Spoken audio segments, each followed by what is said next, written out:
Թուրք-ադրբեջանական տանդեմը հերթական զորավարժություններն է անցկացնում Նախիջևանում։ Ռազմական ոլորտի փորձագետների դիտարկմամբ այդ զորավարժությունների հիմքում հարձակողական գործողություններն են, որի թիրախում առաջին հերթին Հայաստանն ու Իրանն են։ Դա պարզ հետևություն, եթե նման բան լինի, հասկանալի է, որ տարածաշրջանը պայթեցնելու ծրագիր կա։ Զորավարժությունների բնույթը, ներգրավված անձնակազմը, մարտական խնդիրը, տեխնիկան առաջին հերթին մեզ հուշում է, որ դա հարձակողական գործողություն է, ոչ պաշտպանողական։ Երբ զրահատանկային զորքեր հատուկ նշանակության ստորաբաժանումներ են օգտագործում հրթիռահրետանային կայանքներով, դա հարձակողական է։ Նախիջևանում տեղի ունեցող զորավարժություններին զուգահեռ Թուրքիա-Ադրբեջան-Պակիստան եռյակը այս օրերին ավելի են ամրապնդում իրենց ռազմական համագործակցությունը։ Դա ակներև է տարբեր ձևաչափերով հանդիպումներում հայտարարությունների բովանդակությամբ, զենքի ու զինամթերքի վաճառքի ակտիվացմամբ։ Միջազգային մամուլն էլ գրեց, որ Ադրբեջանը ընդլայնել է պակիստանյան GF-17 կործանիչների գնման պատվերը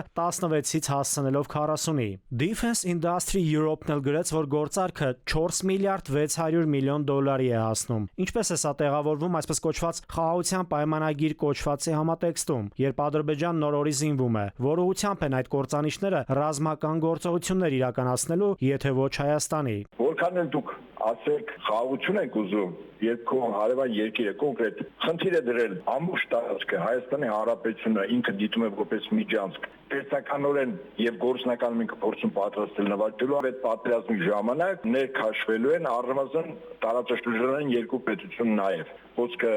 Ռուսաստանի եւ Իրանի մասին է։ Թուրքիան եւ Ադրբեջանը համատեղ այս տարվա ընթացքում մեկ զորավարժություն են անցկացրել ձմռանը Կարս քաղաքում։ Հայկական կողմը Իրանի հետ ապրիլին է անցկացրել հայ-իրանական երկօրյա զորավարժություն երկու երկրների սահմանին։ Ագարակին հարևան Իրանի Նորդուզի շրջանից Իսլամական հեղափոխության պահապանների կորպուսի ցամաքային զորքերի հատուկ ստորաբաժանումները թեթև եւ ծանր զինատեսակներ կիրառեցին։ Այդ թվում հակատանկային նռնականետեր ու դիպուկահար հրացաններ։ Հայաստանի զինված ուժերի ստորաբաժանումներն էլ սահմանի հայկական կողմում են անցկացրել վարժանքները։ Իմ տվյալներով ադրբեջանական դիվերսիոն հետախուզական մի քանի խումբ փորձել են Հայաստանի հետ տարածքում ինչ-որ գործողություններ անել եւ ցախողվել են եւ Իրանը ուղղակի հայկական կողմից ստիպել են, որ նման ինչ-որ բան արվի։ Այդ զորավարժությունը Իրանի հատուկ նշանակության հակահաբեկչական խմբավորումները իրենց տարածքում են, մերը մեր տարածքում։ Կանցկացվեն Հայաստանում նոր զորավարժություններ թուրք-ադրբեջանականին զուգահեռ։ Հայաստանի պաշտպանության նախարարությունն այնուամենայնիվ դեռ պաշտոնապես հայտարարություններ չի արել։ Նաիրի Մուրադյան, ժամը լրատվական։